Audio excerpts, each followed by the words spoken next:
शुरू करें। नमस्कार, प्रतिज्ञा परिवार में स्वागत है। हम लोग आज डिस्कस करने वाले हैं एक पेपर सोल्यूशन जो कि आपके एग्जाम के लिए बहुत इंपॉर्टेंट है। ध्यान से देखिएगा और हर प्रश्न का उत्तर देने का प्रयास करें। देखिएगा, यदि हम लोग बात करें यहाँ पहले प्रश्न से, तो आपके पास स्क्रीन के ऊपर रहा ये पहला प्रश्न जहाँ पर सूची 1 को 2 से सम्मिलित करना है। ये प्रीवियस ईयर क्वेश्चन है जो कि आपके कॉम्पिटिटिव एग्जाम में ऑलरेडी आ रखा है और ये आपके कॉम्पिटिटिव एग्जाम में समान रूप से उपयोगी है। इस बात को भी ध्यान रखेंगे। हमारे पास ब्लड ग्रुप आ रहा है और दूसरी तरफ जो आपके पास आ रहा है एंटीबॉडीज। यहाँ पर आपके पास 4 ब्लड ग्रुप है और इनकी चारों की एंटीबॉडीज है। ये क्वेश्चन आपको ऑफलाइन के विद्यार्थियों को इस तरह से लगा होगा कि यार ये सवाल अलग तरह से आ गया, सर ने अलग तरह से बताया था। हम लोगों ने देखा था ब्लड ग्रुप है ए बी और ओ। ये भी बोला था कि जैसा नाम वैसा एंटीजन, जैसा नाम वैसा क्या होगा बच्चा। ए के अंदर एंटीजन ए, बी के अंदर ए बी के अंदर ए बी, ओ के अंदर एंटीजन नहीं है।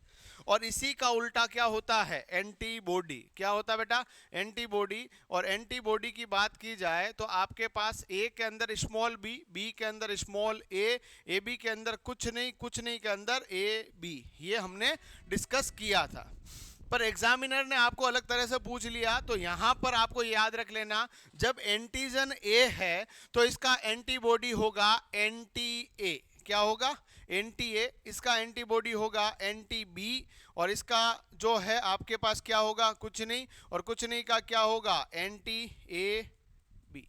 ये भी याद रख लेना। इस तरह से सवाल को करना था। थोड़ा सा यहां पर आपको क्या करना था, दिमाग का इस्तेमाल करना था। और ये दिमाग का इस्तेमाल जिस बच्चे ने किया उसने बोला वाह मजा आ गया। अब देखो सीधी बात है, ए बी के अंदर तो है ही नहीं, ए बी के अंदर एंटीबॉडी होते ही नहीं है। तो सी के अंदर पकड़ लो तुम तो 4, सी के अंदर 4 कहाँ कहाँ आ रहा, ये ऑप्शन कट गया, ये ऑप्शन कट गया। या तो बी हो सकता है या कौन सा हो सकता है, डी हो सकता है? बी हो सकता है या डी हो सकता है। ए के अंदर बात की जाए एंटी बी, बी के अंदर एंटी ए और ओ के अंदर क्या होगा, एंटी ए बी। कहाँ चला गया भाई, ये रहा एंटी ए बी। तो यहां पर आपके पास ए के अंदर कितना नंबर दिख रहा भाई साहब, 3। ए के अंदर 3, बी के अंदर क्या दिख रहा, ए। ये ऑप्शन नंबर कौन सा हो जाएगा, डी। आ गया आपका आंसर। ये सवाल अच्छा सवाल था, कई लोगों के हो गए, कई लोग यूं बैठे बैठे भोपों को क्या करूं मैं अब, तो ऐसे टेंशन नहीं लेनी है। रक्त समूह की खोज किसने की है, कार्ल लैंडस्टीनर ने। किसने खोज की है, कार्ल लैंडस्टीनर ने। रक्त समूह का अध्ययन, रक्त का अध्ययन, हिमेटोलॉजी। और इनको बांटा गया है एंटीजन के आधार पर। एंटीजन क्या होते हैं, रक्त कोशिकाओं में आरबीसी के ऊपर पाया जाने वाला विशेष प्रकार का प्रोटीन क्या कहलाएगा, antigen. Special type of protein which is present on over the layer of RBC is known as antigen of the blood. ये आपको याद रख लेना है। मेरे हिसाब से ये पहला प्रश्न आपका क्लियर है। दूसरा सवाल लेते हैं, मानव शरीर में कौन सा रक्त समूह दुर्लभ है। ये भी प्रीवियस ईयर क्वेश्चन है। O negative, A B positive, A B negative, O positive. देखिएगा, पहली बात तो दुनिया के अंदर पॉजिटिव लोग ज्यादा है, नेगेटिव लोग क्या है, कम है। दुनिया में पॉजिटिव लोग क्या है मेरे बच्चे, ज्यादा। 85% of the total population is positive blood group and rest is negative blood group. 15% का नेगेटिव है, 85% का कैसा है, पॉजिटिव। और इसमें भी यहां पर देखा जाए तो रक्त समूह ए बी जो है, और ए बी के अंदर भी ए बी नेगेटिव है, वो बहुत कम होता है। ठीक है, नेगेटिव वाला पॉजिटिव को दे सकता है पर पॉजिटिव वाला नेगेटिव को नहीं दे सकता। कंट्रोल उदय, कंट्रोल। मनुष्य में कितना सिस्टोलिक और डायस्टोलिक रक्तचाप का सामान्य मान माना जाता है। आपका जो बीपी है ना, वो 120/80 mm of Hg। Blood pressure का मापन होगा स्पेग्मोमेनोमीटर, और ब्लड प्रेशर होता है 120/80 mm of Hg। Blood pressure मापा जाएगा धमनियों का, और इसके अंदर धातु भरी होती है Hg। Hg माने पारा। ऊपर वाला प्रेशर कौन सा प्रेशर, सिस्टोलिक। नीचे वाला कौन सा, डायस्टोलिक। तो 120/80 mm ऑफ Hg, इसको लॉक कर दिया जाए, है ना। 500 रुपए के लिए सवाल था ये। ठीक है, अगला सवाल कौन सा है, रक्त में श्वेत कणों का मुख्य प्रयोजन क्या है। What is the main function of WBC in human blood. तो आपके शरीर में है ना, वो तान के पिस्टल कानों पर कौन खड़े हैं, है ना, WBC ऑक्सीजन ले जाना नहीं है भाई, शक्ति प्रदान करना भी नहीं है, संक्रमण से संघर्ष करना है ना। ये आपकी बॉडी के अंदर इम्यूनिटी को डेवलप करेगा, शरीर की सैनिक कोशिकाएं कहलाएगी, soldier cell of the human body. ये भी पूछ लेगा भैया RBC और WBC का अनुपात क्या है, 600 अनुपात 1, यानी WBC कम होती है। WBC का नाम क्या है, ल्यूकोसाइट। क्या नाम है बेटा? और RBC का नाम क्या है, इरिथ्रोसाइट। कौन सा साइट है, इरिथ्रोसाइट। ये भी याद रख लेंगे ना। ऑक्सीजन ले जाने का काम कौन करता है, RBC। दिल की चोट को छोड़कर कहीं पे भी चोट लगती है तो रक्त का थक्का कौन बनाएगा, प्लेटलेट, है ना। अगला सवाल, ऑक्सीजन हीन रक्त को हृदय तक ले जाने वाली रक्त वाहिकाओं को क्या कहा जाता है? सांस ले रहे कि नहीं ले रहे आप लोग?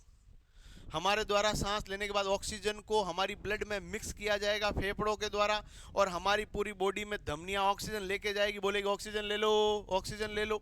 और सभी कोशिकाएं क्या ले लेगी, ऑक्सीजन। तो क्या छोड़ेगी, CO2 वाला रक्त शिराओं में वापस आएगा, और कहां तक आएगा, हृदय में। सबसे बड़ी शिरा महाशिरा, देवों में सबसे बड़े देव महादेव, शिराओं में सबसे बड़ी शिरा महाशिरा। तो इसका उत्तर क्या हो जाएगा बच्चा? शरीर के अंदर वह वाहिनियां जो रक्त को हृदय तक लेकर आती है, तो भी उत्तर क्या हो जाएगा, शिरा। वह वाहिनियां जिनमें अशुद्ध रक्त बहता है, तो भी क्या हो जाएगा, शिरा। वह वाहिनियां जिनमें कपाट पाया जाता है, तो भी उत्तर क्या हो जाएगा, शिरा। लापसी नहीं होगा, उत्तर क्या होगा, शिरा। याद रख लेना। अगला सवाल, नहीं, वाल्व जो होते हैं, कपाट नहीं, वाल्व जो होते हैं वो आपके शिराओं में होते हैं, धमनियों में वाल्व नहीं पाए जाते। शिराएं आसानी से पिचक सकती है, धमनियां पिचकती नहीं है। शिराएं नीली होती है, धमनियां लाल होती है। शिराओं की बाहरी मोटाई कम होती है, धमनियों की बाहरी मोटाई ज्यादा होती है। सब बातें अपन को क्या रखनी पड़ेगी, याद रखनी पड़ेगी। रक्त का द्रव घटक कौन सा है, प्लेटलेट, श्वेत रुधिर कणिकाएं, प्लाज्मा, लाल रुधिर कणिकाएं। आधे लोग तो पहले भाई पोस्टिंग लेनी है घर के पास, तो उत्तर क्या करना पड़ेगा, प्लाज्मा। यदि आप लोगों को पता है रक्त के अंदर दो चीजें हैं, पहला नाम आता है प्लाज्मा और दूसरी है रक्त कणिकाएं। रक्त कणिकाएं 3 प्रकार की, प्लाज्मा जो है वो 55% है, और रक्त कणिकाएं कितने परसेंट है बेटा, 45%। और रक्त कणिकाओं में 3 है, RBC, WBC, और तीसरे का नाम क्या है, प्लेटलेट। कैसी लेट है, AB रक्त समूह में है। एंटीजन नहीं रहते, एंटीबॉडी नहीं रहते, ना तो एंटीजन ना ही एंटीबॉडी। एंटीजन तथा एंटीबॉडी दोनों पाए जाते हैं। उत्तर क्या होगा, जैसा नाम वैसा क्या होगा। तुम तो पूछो AB, तेरा नाम AB क्यों है, बोलेगा अरे भाई मेरे अंदर एंटीजन कौन सा है, AB। और जब एंटीजन होंगे तो एंटीबॉडी। तो उत्तर क्या हो जाएगा यहाँ पर, एंटीजन नहीं रहते हैं, होते हैं ना एंटीबॉडी। गड़बड़ नहीं है, सब सही है मैडम, यही तो दिक्कत है, एग्जाम में वो घुमाएगा। दया कुछ तो गड़बड़ है, ऐसी भी प्रद्युमन होना चाहिए आपके दिमाग में एकदम। सुबह सुबह है ना CID देख के जाना परीक्षा के अंदर, ठीक है, काम आएगा वहां। अगला सवाल, इरिथ्रोब्लास्टोसिस फिटेलिस क्या है ना। कोई पहला ऑप्शन है माता पिता का रक्त समूह RH पॉजिटिव होंगे, चिंटिया पॉजिटिव होगा, कोई बात नहीं, आराम से शादी करो, हम भी जीवन में जाएंगे। अगला सवाल है माता पिता का रक्त समूह RH नेगेटिव हो, कोई टेंशन नहीं है। माता RH पॉजिटिव हो, पिता RH नेगेटिव हो, तो भी कोई दिक्कत नहीं है। पर पिता RH पॉजिटिव, रुक जा भाई, मर जाएंगे बच्चे। क्यों, पिता कैसा है, RH पॉजिटिव, माता कैसी है बेटा, RH नेगेटिव। तुम इनसे पूछो कि तुम्हारा नाम पॉजिटिव रखा है, वो बोलेगा मेरे अंदर special type of antigen protein that is known as rhesus factor which is present in my blood, that's why I am named RH positive.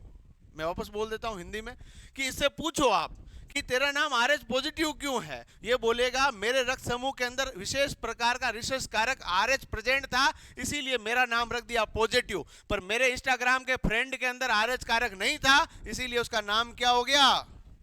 आ गई बात समझ में।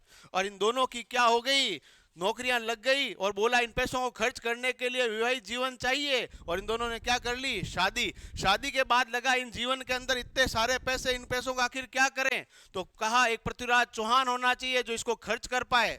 और यहां पर इनका बच्चा पहला अवतारी हुआ जिसका रक्त समूह कैसा हुआ, पॉजिटिव। परंतु माता के अंदर RH कारक नहीं है, परंतु बच्चे के अंदर है, इसीलिए माता के इम्यून सिस्टम को लगेगा कि कोई आउटर अटैक हो गया, इस रक्त समूह के खिलाफ एंटीजन बनाएगी, एंटीबॉडीज बनाएगी, परंतु अत्यधिक देरी और बहुत ज्यादा संवेदनशीलता के कारण अटैकिंग पोजीशन में नहीं आएगी और ये बच्चा कैसा पैदा हो जाएगा मेरे बच्चे।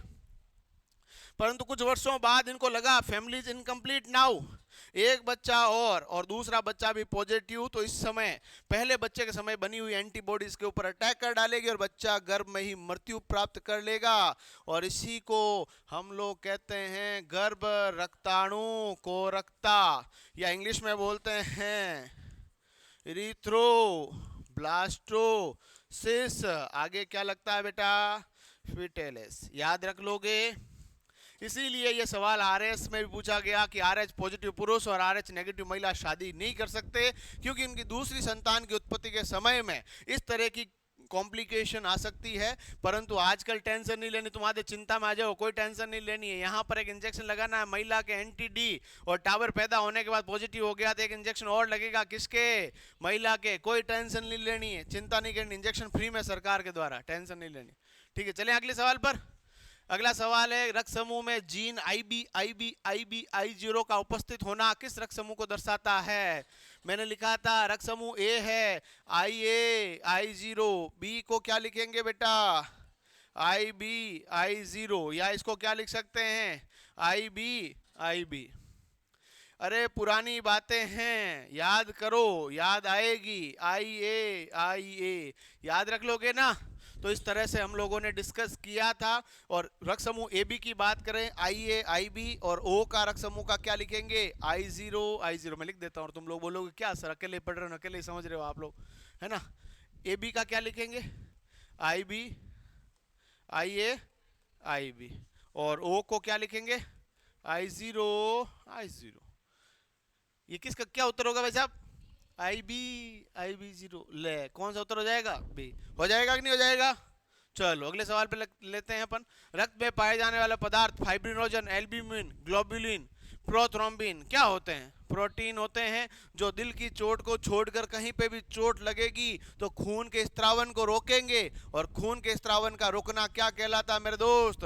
रक्त का थक्का बनना, धक्का नहीं थक्का। याद रख लेंगे आप सब लोग। अगला सवाल, रक्तदाब क्या होता है? Blood pressure. What is blood pressure? पहला ऑप्शन है हृदय पेशियों पर रक्त का दबाव, धमनियों और शिराओं की भित्तियों का रक्त दबाव, शिराओं की भित्तियों का रक्त दबाव, धमनियों की भित्ति का रक्त दबाव। बताइए।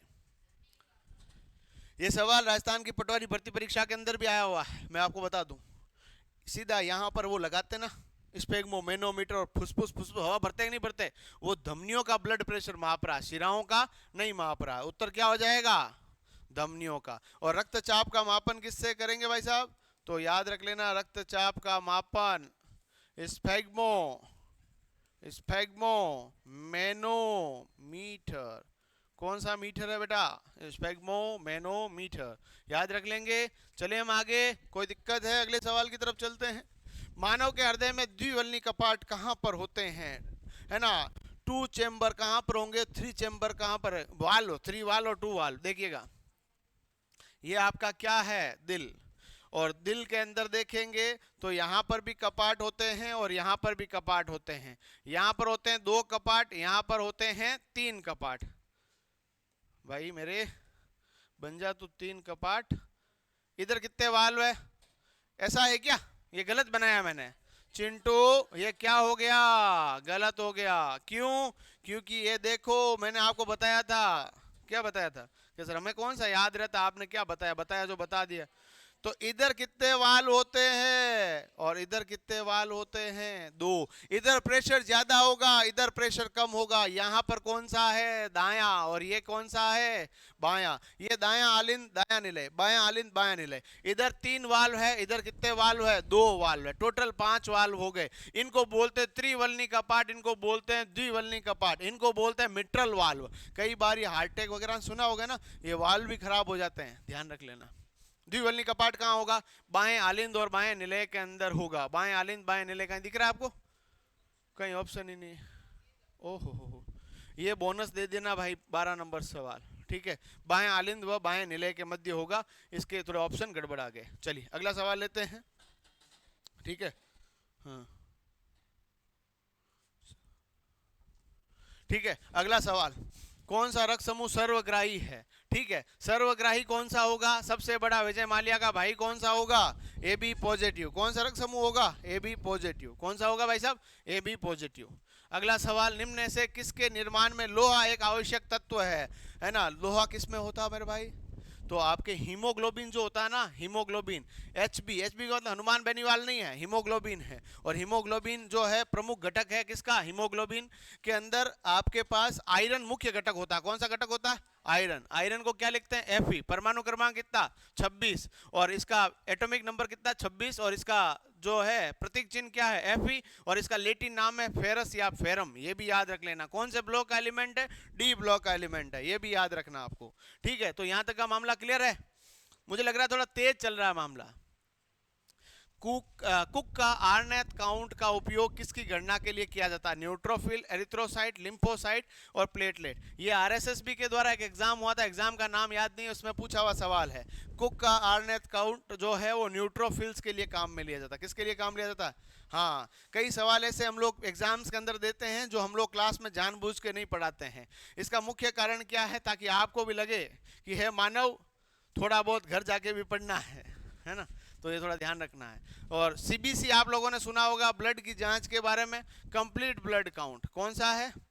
Complete blood count. अरे भाई, डेंगू वेंगू के अंदर लोग जांच कराते हैं ना, डेंगू का डायग्नोस्टिक टेस्ट तो ट्रोनिक्वेट टेस्ट है, पर सीबीसी के अंदर प्लेटलेट कम आते हैं। डॉक्टर बोल देता भाई साहब प्लेटलेट कम हो गया, आपको क्या हो गया है? डेंगू हो गया। ये ध्यान रख लेना।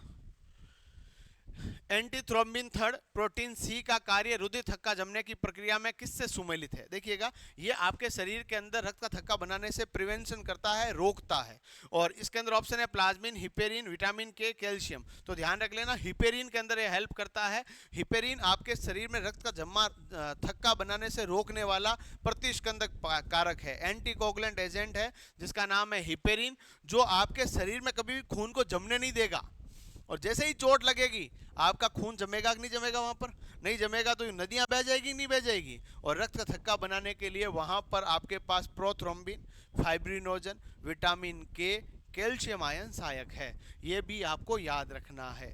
ठीक है, तो यहां पर इसका आंसर हो गया ये। अगला सवाल है, ब्लड ग्रुप ओ वाले व्यक्ति की लाल रक्त कोशिकाओं में निहित एग्लूटिनोजन है। ये अच्छा सवाल है भाई साहब। देखो एक्चुअली क्या है, जो हम लोग यहाँ पढ़ाते हैं वो आपको सरल भाषा में हमने लिखा दिया है। क्वेश्चन एग्जाम में आ रहा है वो थोड़ा घुमा के आ रहा है। ये आपके पास यदि सवाल को देखा जाए तो रक्त समूह दिया हुआ है ओ। यदि हम लोगों ने ओ को देखा है तो ओ के अंदर मेरे बच्चों बताओ एंटीजन होता है क्या? There is no antigen. और एंटीबॉडी कौन सा होता है? Small A B. कौन सा होता है बेटा? Small A B. और हम लोगों का इसका जो है जीन प्रारूप क्या लिखा? I0 यही तो लिखा। और ये ध्यान रख लेना, इसके अंदर ना तो ए होता है और ना ही बी होता है। तो उत्तर क्या हो जाएगा? ना तो ए ना ही बी। एग्लूटिनोजन जो है उसका मतलब बेसिकली यहाँ पर एंटीजन से ही है, उसके जीन प्रारूप से ही है। तो यहाँ पर उत्तर क्या हो जाएगा? C option. शरीर में रुधिर परिसंचरण के बारे में बताने का श्रेय किसको जाता है? William Harvey, Robert Hooke, Robert brown या अरस्तु? तो उत्तर क्या होगा? विलियम हार्वे, जिन्हें फादर ऑफ एंजियोलॉजी भी कहते हैं। रक्त परिसंचरण तंत्र का अध्ययन एंजियोलॉजी कहलाता है। हृदय का अध्ययन कार्डियोलॉजी कहलाता है। कार्डियोलॉजी के बारे में भी सबसे पहले बताने वाले अंकल का नाम विलियम हार्वे है। रक्त का अध्ययन हिमेटोलॉजी कहलाता है। लीवर का अध्ययन हिपेटोलॉजी कहलाता है। इसका उत्तर हो जाएगा विलियम हार्वे। परंतु हमारे शरीर की सबसे छोटी इकाई का नाम है कोशिका। और कोशिका की खोज किसने की है बेटा? तो कोशिका की खोज की है इंस्टाग्राम के आपके दोस्त, क्या नाम है? Robert Hooke. और रॉबर्ट ब्राउन क्या है? कोशिका के केंद्रक की खोज, कोशिका के केंद्रक की खोज, ये भी याद रख लेना। और तू उसका नाम है अरस्तु। और ये किसके जनक है? जीव विज्ञान के जनक है। किसके जनक है बेटा? जीव विज्ञान के जनक है। और ये भी याद रख लेना, अरस्तु जो जीव विज्ञान के जनक होने के साथ साथ आपके जंतु विज्ञान के भी जनक है। और इनका नाम साइकोलॉजी वगैरह के अंदर भी आता है, आपको पता ही होगा वो तो। और सुनिएगा ध्यान से, रॉबर्ट हुक ने कोशिका खोजी है। कोशिका शरीर की सबसे छोटी क्रियात्मक और संरचनात्मक इकाई है। और कोशिका का अध्ययन क्या कहलाता है? साइटोलॉजी कहलाता है। और कोशिका का नियंत्रक और मस्तिष्क होता है केंद्रक। और केंद्रक की खोज रॉबर्ट ब्राउन ने की है। और केंद्रक का अध्ययन क्या कहलाता है? केरियोलॉजी। कौन सी लॉजी है? केरियो। केरियो देखी कभी? आंबों की बात नहीं हो रही, केरी की बात हो रही, याद रख लेना, केरियोलॉजी। याद रख लोगे ना? चलो अगला सवाल। हीमोग्लोबिन पाया जाता है रुधिर प्लाज्मा में, रुधिर कणिकाओं में, लाल रक्त कणिकाओं में, श्वेत रुधिर कणिकाओं में। ऐसा चिंटू सवाल आ जाए तुम राजी हो जाओगे कि नहीं हो जाओगे? आरबीसी के अंदर पाई जाती है, क्या पाया जाता है? हीमोग्लोबिन इज अ पिगमेंट, एक ऐसा वर्णक है जिसके कारण आपके रक्त का रंग कैसा होता है? लाल होता है। 14 से 16 ग्राम पर डेसीलीटर होता है ना? यदि इसकी कमी हो जाएगी तो कौन सा मिया होगा? एनीमिया होगा, ये भी याद रख लेना। निम्न में कौन सा रुधिर परिसंचरण कभी भी किसी भी स्थिति में नहीं करना चाहिए? मतलब मान लीजिए मेरा रक्त समूह ए है, कोई मुझे बी वाला रक्त देगा तो फोटो पे माला लग सकती है कि नहीं लग सकती है? तो कौन सा नहीं कर सकते? बी वाला नहीं कर सकते। पर किसी का ए रक्त समूह है, मैं ले लूंगा, उससे कोई दिक्कत होगी क्या? किसी का और रक्त समूह होगा तो भी कोई दिक्कत होगी क्या? तो यही सवाल, इस तरह का सवाल है, कौन सा नहीं करना चाहिए, कौन सा नहीं करना चाहिए। बी ग्रुप से ए बी को दे दो, कोई दिक्कत नहीं है। बी ग्रुप से ए को दे देंगे क्या? तो नहीं दे सकते वाला ही तो पूछा है। उत्तर क्या हो जाएगा? B for boy. ओ वाला बी को दे सकता है, ए वाला ए बी को दे सकता है, कोई दिक्कत नहीं है। समझ में आ रहा है क्या आप लोगों को? ऐसा ना हो जाए मैं अकेला ही पढ़ूं, अकेला ही समझूं, है ना? रक्त समूह का वर्गीकरण आधारित है। तो मैंने आपको बोला था रक्त समूह को बांटने वाले अंकल का नाम क्या बच्चों? तो अंकल का नाम है कार्ल लैंडस्टीनर। अंकल का नाम क्या है भैया? Karl Landsteiner. किसके आधार पर बांटा है? एंटीजन के आधार पर बांटा है। एंटीजन होता क्या है? आरबीसी की सतह पर, आरबीसी की सतह पर पाया जाने वाला विशेष प्रकार का प्रोटीन। तो उत्तर क्या हो जाएगा? तो अब आप लोग इन चारों ऑप्शन में से पता कर ही लो। आरबीसी में उपस्थित प्रोटीन, आरबीसी में उपस्थित वसा नहीं होगा, जल भी नहीं होगा, ये भी नहीं होगा। उत्तर क्या हो जाएगा? नहीं समझ में आया आप लोगों को? भाई इसकी परिभाषा याद रखनी है, अज्जल गगरी छलकत जाए। पूरा ज्ञान हमेशा आपको परीक्षा में हेल्प करेगा। बाकी आपकी परीक्षा के अंदर नंबर माइनस में भी आ सकते हैं यदि उत्तर सही नहीं होगा अपना तो। लो भाई, ये कथन कारण वाला सवाल आ गया, भारी सवाल आ गया, दिमाग लगाओ। सवाल क्या कह रहा कि एबी रुधिर समूह के लोग सार्वभौमिक प्राप्तकर्ता होते हैं। बिल्कुल, एबी वाले दिवालिया होते हैं, सबसे खून लेते हैं। बात एकदम क्या है? ठीक है, ओके, कोई दिक्कत नहीं है। रुधिर समूह एबी की लाल रुधिर कोशिकाओं में कोई एंटीजन नहीं होता है एवं इसलिए अन्य किसी रुधिर समूह के साथ एंटीकोगुलेशन नहीं होता है। भाई साहब, एबी के अंदर एंटीजन नहीं होता है क्या? अरे एबी, तेरे अंदर एंटीजन कौन सा है? वो बोलेगा अंधा है क्या तू? जैसा नाम है वैसा क्या होगा? तो ए बी के अंदर एंटीजन कौन सा होगा? ए और बी होगा। तो दूसरा कथन क्या हो गया भाई? गलत हुआ कि नहीं हुआ? अब आप लोगों में ना, मैं आप जब तक बच्चे रहेंगे ना तब तक सीखेंगे। जब आप बड़े हो गए ना, आपने बोला नहीं मैं बहुत बड़ा आदमी हूं, तो अब नहीं सीख पाएंगे आप लोग।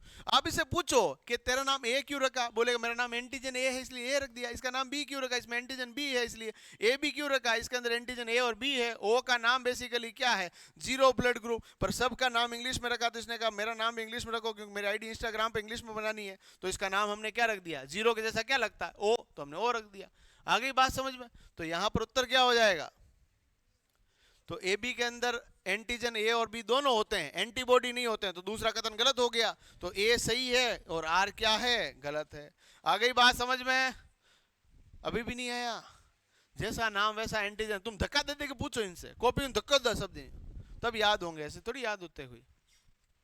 ल्यूकेमिया में डब्ल्यूबीसी की संख्या घटेगी, बढ़ेगी, अप्रभावित रहेगी, कुछ कह नहीं सकते। सबसे बड़ी ऑप्शन है कुछ कह नहीं सकते। भाई अपने को हुआ ही नहीं, अपन क्या कह सकते हैं इसमें, है ना? तो ये आपको ध्यान रख लेना है कि इसमें क्या होता है भाई साहब? बढ़ेगी। फिक्स है, क्या होगी? बढ़ेगी। ल्यूकेमिया को क्या कहा जाता है? Blood cancer. क्या कहते हैं? कैंसर का सबसे खतरनाक रूप, है ना? Drastical increment of WBC in human blood that causes leukaemia. और कैंसर के लिए उत्तरदायी जीन का नाम ओंकोजीन है। ओंकोजीन का अध्ययन ओंकोलॉजी है। विश्व के अंदर अभी 11% कुल मौतों का 11% केवल किसके कारण हो रहा है? कैंसर के कारण हो रहा है। इसीलिए बाहर खाना कम खाया करो। RH पॉजिटिव में पाया जाता है एंटीबॉडी, एंटीजन दोनों, ए और बी दोनों, कोई नहीं। RH positive special type of antigen जब होगा तो उसका नाम क्या होगा? आरएच कारक। तो आरएच कारक विशेष प्रकार का खुद क्या है? एंटीजन। उत्तर क्या हो जाएगा? बेसिकली कार्ल लैंडस्टीन ने जिन्होंने रक्त समूह खोजा था, उनके साथ में उनका दोस्त आया वीनर, दोनों ने मिलकर 1935 के अंदर मकाकारिसस प्रजाति के बंदर के अंदर इसको खोजा गया। और मकाकारिसस प्रजाति का बंदर आपने नाम सुना कभी? उस बंदर के अंदर राता मुंडारा बांद्रा, लाल मुंह के बंदर थे, उनके अंदर इसे खोजा गया। इन्होंने बोला बधाई हो, आरएच कारक हुआ।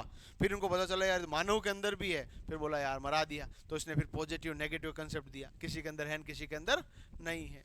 आगे बात समझ में। अगला सवाल, रक्त समूह ए बी के प्लाज्मा में उपस्थित एंटीबॉडीज है। ए बी के अंदर क्या एंटीबॉडीज होगा क्या? अभी मैंने बताया जैसा नाम वैसा एंटीजन। एंटीजन तो कौन सा होगा? ए और बी। जब एंटीजन होगा तो एंटीबॉडी नहीं होगा। तो एंटीबॉडी ना तो ए होगा ना ही बी होगा। तो उत्तर क्या हो जाएगा? ना तो एंटी ए ना ही एंटी। उत्तर क्या हो जाएगा? डी ऑप्शन हो जाएगा। गर्भवती महिला में सामान्य हीमोग्लोबिन स्तर कितना होता है? 11 ग्राम पर डेसीलीटर के आसपास हो सकता है, इससे कम भी जा सकता है, कोई बड़ी बात नहीं है। ठीक है, महिलाएं जब गर्भवती होती है, जो इसके अंदर भी देखिएगा तीन माही का 3 होता है। फर्स्ट 2-3 मंथ में थोड़ा ज़्यादा रहता है, सेकंड जो ट्राइमेस्टर होता है उसके अंदर थोड़ा और कम होता है, जब थर्ड तिमाही है ट्राइमेस्टर उस समय और कम हो जाता है, ये ध्यान रख लेना। और उसके बच्चे के जन्म के बाद वापस धीरे धीरे हीमोग्लोबिन क्या हो जाता है? बढ़ जाता है। इसीलिए आप लोगों को पता होना चाहिए, आंगनवाड़ी केंद्रों के अंदर, सरकारी अस्पतालों के अंदर, प्राइवेट अस्पतालों के अंदर महिलाएं जो गर्भवती होती है या गर्भ धारण करने की इच्छाएं रखती है, उन सब महिलाओं को फॉलिक एसिड यानी जो है आपके आयरन टैबलेट निःशुल्क रूप से दी जाती है, ये भी याद रख लेना। चलें अगला सवाल, किसी परिस्थिति में प्रतिजन प्रतिरक्षी प्रतिक्रिया होगी?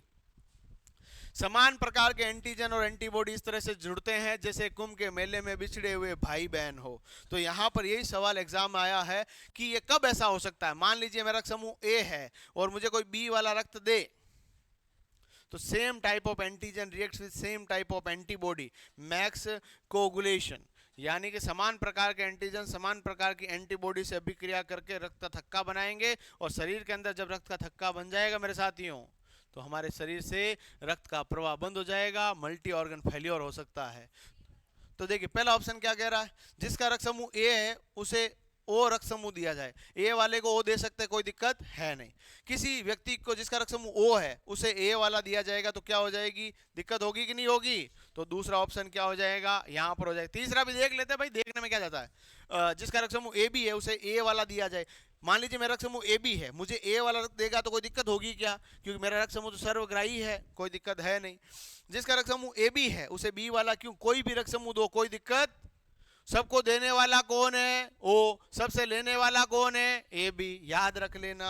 चले हम अगले सवाल पर।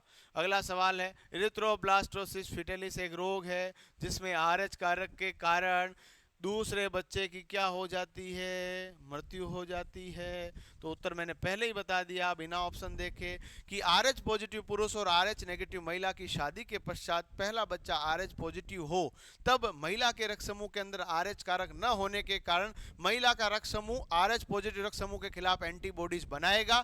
तत्पश्चात दूसरा बच्चा भी यदि आरएच पॉजिटिव हो तो पहले बच्चे के समय बनी हुई एंटीबॉडीज के ऊपर आक्रमण कर डालेगी और बच्चे की गर्भ में मृत्यु हो जाएगी, जिस घटना को इरिथ्रोब्लास्टोसिस फिटेलिस कहा जाता है। आ गई बात समझ में?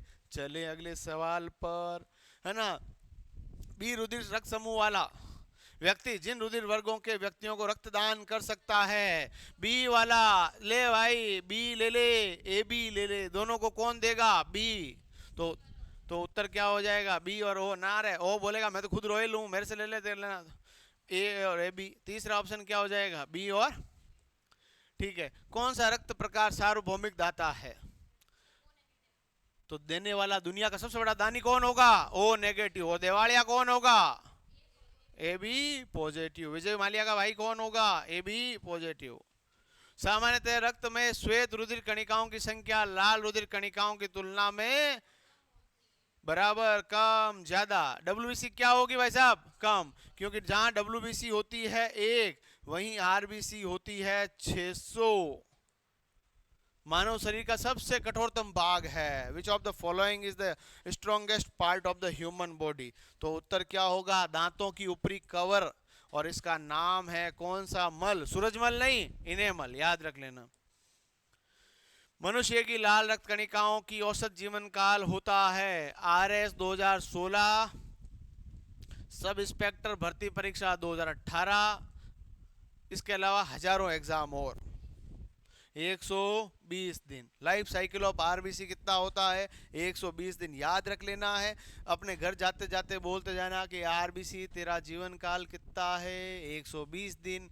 हमारे शरीर में आरबीसी बनेगी कहाँ? अस्थि मज्जा में। एंड आरबीसी जो है वो पूरी की पूरी डेड होने लगेगी तो कहाँ स्टोर रहेगी? प्लीहा में। इसीलिए आरबीसी का कब्रिस्तान प्लीहा या स्प्लीन। और हमारे शरीर का ब्लड बैंक भी किसको कहा गया है? प्लीहा को कहा गया है। चले हम अगले सवाल पर। अगला सवाल कहता है लाल रक्त कणिकाओं को निम्न में से किस नाम से जाना जाता है?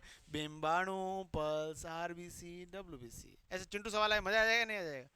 मानव शरीर की सबसे चिंटू हड्डी कौन सी है? नाखून, जबड़ा, स्टेपिस, कान। कान में बैठी है, मिस कर रही है, नौकरी का इंतजार, बन जाएगी मिसेज। और इसका नाम है मेलियस, इनका नाम है इनकस, और इसका नाम क्या है? स्टेप्स। 2.5 सेंटीमीटर की हड्डी जन्म से लगाकर मृत्यु तक एक ही लंबाई की रहती है। कहाँ पर होती है? कान के अंदर होती है। कान के बाहर कोई हड्डी हड्डी नहीं है भाई, ये तो उपास्थियां है, अंदर की ओर हड्डी होती है, ध्यान रख लेना।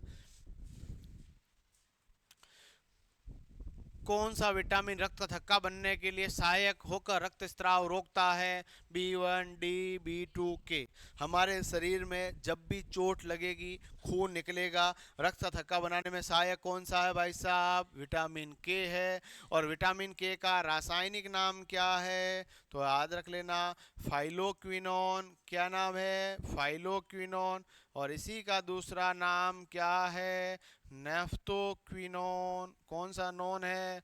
नेफ्थोक्विनोन। कमी से रोग होगा रक्त का थक्का बनने में देरी। और ये भी याद रख लेना, इसकी कमी से होता है निर्जलीकरण, डिहाइड्रेशन। आगे मैं बताऊंगा। विटामिन B1 का रासायनिक नाम थाइमीन है, जिसकी कमी से बेरी बेरी रोग होता है। विटामिन D का रासायनिक नाम कैल्सीफेरोल है, जिसकी कमी से रिकेट्स होता है। विटामिन B2 का रासायनिक नाम राइबोफ्लेविन है, जिसकी कमी से मुंह में छाले होते हैं, और मुंह में छालों को किलोसिस कहते हैं।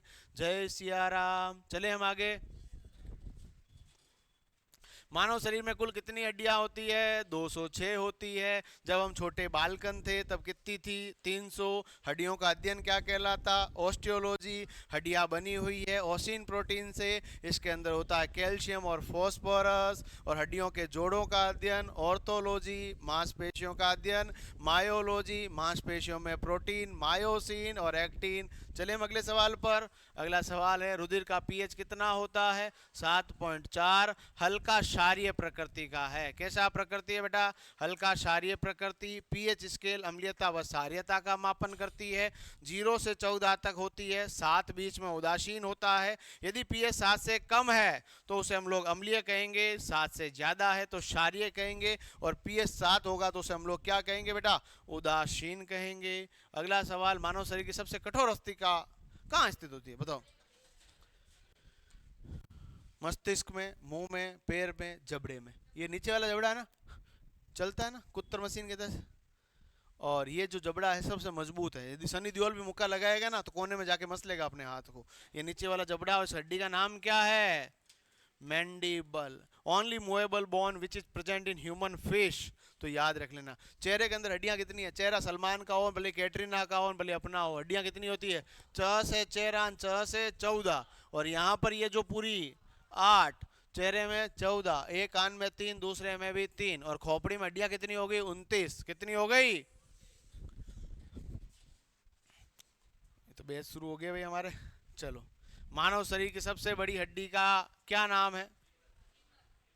आगे मर नहीं, फीमर। याद रख लेना। शरीर की सबसे बड़ी हड्डी कौन सी है? फीमर, जो हमारे जांग में पाई जाती है, सबसे लंबी हड्डी है। एक सवाल, एक बार फायरमैन का एग्जाम आया और राजस्थान के अंदर फायरमैन होते हैं जो आग लगाते हैं, आग बुझाते हैं, उन्हें फायरमैन कहते हैं। और उसके अंदर सवाल आया सबसे ज्यादा रक्त कहाँ बनता है? तो हमारे शरीर का अस्थि मज्जा हड्डियों के बीच के भाग में बनता है। परंतु ये जो अस्थि मज्जा फीमर का होगा वो सबसे बड़ा है, क्योंकि सबसे बड़ी हड्डी कौन सी है? फीमर। तो उसका अस्थि मज्जा बड़ा होगा तो सबसे ज्यादा खून कहाँ बनेगा? फीमर के अस्थि मज्जा। याद रख लोगे। अरे सुनो, ये कहाँ पाया जाता है? कान में। कार्पस कहाँ पाई जाती? कार्पल्स, अरे कार्पल्स कहाँ होती है? क से कलाई, क से कार्पल। कलाई के अंदर कार्पल्स होती कितनी है? 8। ह्यूमरस कहाँ है? Humerus radius ulna, humerus radius ulna. तो ह्यूमरस कहाँ है? भुजा की हड्डी है। कैसी हड्डी है बेटा? भुजा की हड्डी है। और ये कहाँ की हड्डी है? फीमर, जांग की हड्डी है। मानव शरीर में टीबिया हड्डी कहाँ होती है? ओहो हो। तो ये देखो, ये आपकी हड्डी का नाम क्या है? फीमर। फीमर के बाद patella, tibia, fibula. Femur, patella, tibia, fibula. ट से टकना, ट से टार्सल, मेटाटार्सल और phalanges. Humerus radius ulna, humerus radius ulna, carpal, metacarpal, phalanges. पैर के अंदर होगी टीबिया, सॉरी माफ कीजिएगा, फीमर। फीमर के बाद patella, tibia, fibula, tarsal, metatarsal और फेलेंजियस। तो यहाँ पर उत्तर क्या हो जाएगा? टीबिया कहाँ होती है? पैरों में होती है भाई साहब। और सबसे ज्यादा भार भी कौन सहन करती है? हमारे डाकी शरीर का वजन कौन सहन कर रही है? टीबिया। मानव शरीर की सबसे बड़ी रक्त वाहिका, अरे भाई साहब पहला ऑप्शन है एरोटा। मैंने कहा पेपर वाला शाम को पेपर बना सकता, आधी इंग्लिश ही डालेगा, फिर देख लेना। ये पहला ऑप्शन आ गया एरोटा, देखो कितना खतरनाक हिंदी में लिखा है इसको। शिरा, पल्मोनरी, इनमें से कोई नहीं। देवों में सबसे बड़े देव महादेव, तो सबसे बड़ी शिरा महाशिरा और सबसे बड़ी धमनी महाधमनी। तो यहाँ पर अरोटा जो है इसका नाम क्या है? महाधमनी। तो सबसे बड़ी कौन होगी मेरे बच्चे? महाधमनी। आधे लोगों को पता ही नहीं चला कौन सा रोटा है, हनुमान जी का रोटा है किसका है? ठीक है, याद रख लेना है। मानव शरीर में पसलियां किससे जुड़ी होती है? Sternum, scapula, ilium, muscles. तो देखिएगा हमारे पास इधर भी 12 पसली, इधर भी 12 पसली। पसली आकर जुड़ी हुई है स्टर्नम से। किससे जुड़ी हुई है? इसको बोलते हैं स्तन हड्डी। क्या बोलते हैं? Breast bone. और पसलियां कितनी होती है बच्चा लोग? 12 जोड़ी। और जोड़ी में कितने लोग होते हैं? 4 नहीं होते बेटा। जोड़ी में कितने लोग होते हैं? 2। 12 दूना कितनी हो गई? अगला सवाल, ईसीजी का संबंध शरीर के किस अंग से है? ओहो, फेफड़े, गुर्दे, हृदय, मस्तिष्क। मस्तिष्क से ईसीजी करते हैं, और मस्तिष्क ईसीजी करते हैं, गजब। ईसीजी होती है हृदय की। दिल धड़क रहा है कि नहीं धड़क रहा है, इसकी चेकिंग करने के लिए क्या की जाती है? ईसीजी। हृदय की धड़कन का मापन किससे होता है? ईसीजी। हृदय धड़कन का मापन, सुनो सुनो, और इसका पूरा नाम क्या है बेटा? Electro cardiography. अगला नाम आता, कुछ नहीं रखा है बातों में, ईईजी। ईईजी का पूरा नाम है इलेक्ट्रो इंसेफेलोग्राफी। और ये किसकी जांच है बच्चा लोग? मस्तिष्क की जांच है। किसकी जांच है? मस्तिष्क की जांच है। ईओजी, ओजी, सुनो जी, इसका पूरा नाम क्या है? इलेक्ट्रो ओक्यूलोग्राफी। और ये किसकी जांच करेंगे? आंखें 2 है या आंखें 4 हो चुकी है? जांच किससे होगी? ईओजी से, आंखों की जांच। याद रख लेना। आंखों का अध्ययन क्या कहलाता है? ऑप्थेमोलॉजी। कॉप्थेमोलॉजी नहीं है, ऑप्थेमोलॉजी। याद रख लेना। ये सब याद रखने जांचें वांचें ना काम आती है आपके एग्जाम। सीटी स्कैन भी नाम सुना होगा। सीटी स्कैन कुछ नहीं है, एक्सरे का 3D रूप है, बस इसका फर्क कुछ नहीं है। एक्सरे होता है ना, एक्सरे का 3D रूप क्या कहलाता है? CT scan. सीटी स्कैन का पूरा नाम कंप्यूटेड टोमोग्राफी स्कैन है। एक नाम सुना होगा एमआरआई, मैग्नेटिक रेजोनेंस इमेजिंग नाम है उसका। इसका उत्तर क्या हो जाएगा? हृदय। ठीक है। मनुष्य का हृदय प्रति मिनट कितनी बार धड़कता है? 70 से 80 बार धड़कता है। वैसे कितनी बार धड़कता है? 72 बार।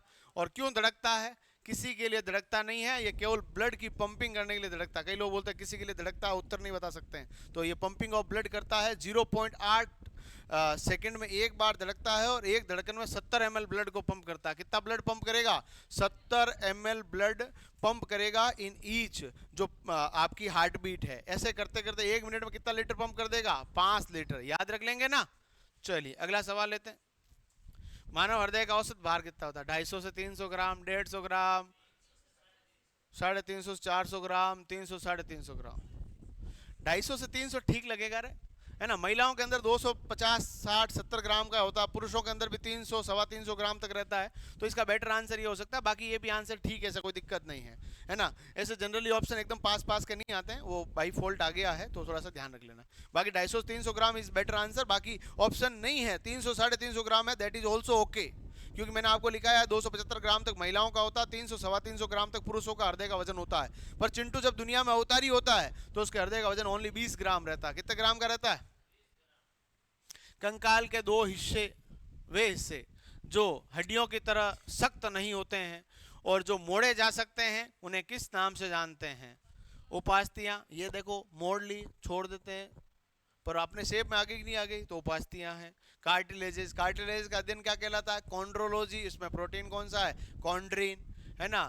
संयोजी उत्तक जो दो हड्डियों को एक दूसरे से जोड़ता है, कंडरा, स्नायु, उपास्थियां। उपयुक्त में से अधिक, एक से अधिक। ये हड्डियां होती है ना, कभी धैं नीचे गिर जाते हैं, तो हड्डियां जो होती है, इसका लिगामेंट गड़बड़ हो जाता है। दो हड्डियों को आपस में जोड़ता है, उस उत्तक का नाम क्या है? लिगामेंट। ठीक है। और हड्डियों को मांसपेशियों से कौन जोड़ता है भाई साहब? हड्डियों को मांसपेशी से कौन जोड़ता है? जोड़ने वाला उत्तक।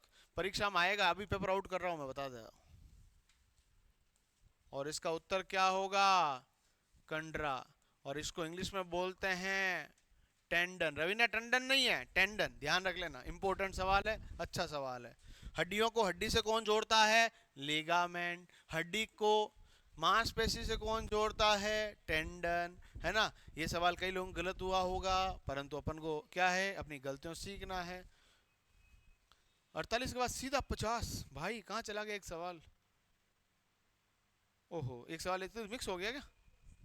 कोई बात नहीं, एक सवाल बीच में से इन्होंने क्या कर दिया, गायब कर दिया, है ना। कोई बात नहीं।